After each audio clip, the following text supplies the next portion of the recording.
এই শোনো, তোমার মায়ের অবস্থা কিন্তু একদম ভালো না। বেঁচে থাকতে থাকতে সম্পত্তিটা তোমার নামে করে নাও, মরে গেলে কিন্তু তোমার ভাইকেও সম্পত্তির ভাগ দিতে হবে। কিন্তু রামু যদি সব জেনে যায় তখন কি হবে? আরে তুমি চুপ করো তো, রামু কি করে জানবে? রামু কি পড়াশুনো জানে? তুমি যাও মায়ের কাছে, গিয়ে গায়ে হাত বুলে সম্পত্তিটা তোমার নামে লিখে নাও।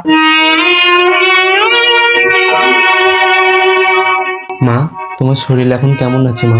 ভালো নেই রে খোকা, মনে হয় আমি আর বেশি দিন বাঁচবো না।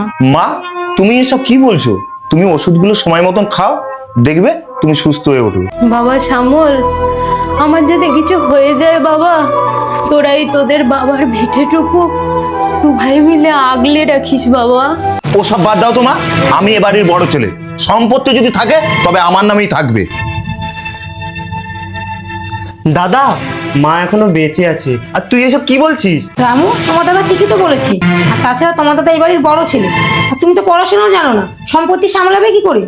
বৌমা, তোমরা একটু থামো তো।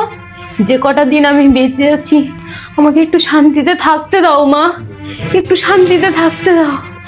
যত সব ভালো কথা বললে খারাপ হয়ে যায়। তুমি চলো তো।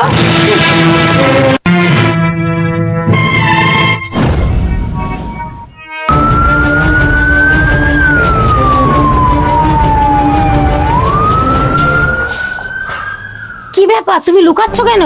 আর বলো না, পুলিশ সব জেনে গেছে। আমি মাকে সম্পত্তির জন্য ভুল ওষুধ খাইয়ে মেরেছি। তাহলে এখন কি হবে?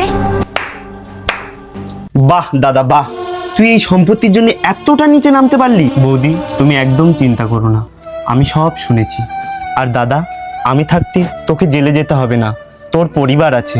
আমার তো আর কেউ নেই, যে ছিল সে অনেক আগে আমাকে ছেড়ে চলে গেছে। স্যার, স্যার এই যে, স্যার আগে নিয়ে যান স্যার। চল, অনেক হয়েছে। মানুষ তো খেলনা নয়, মানুষ তো খেলনা নয়।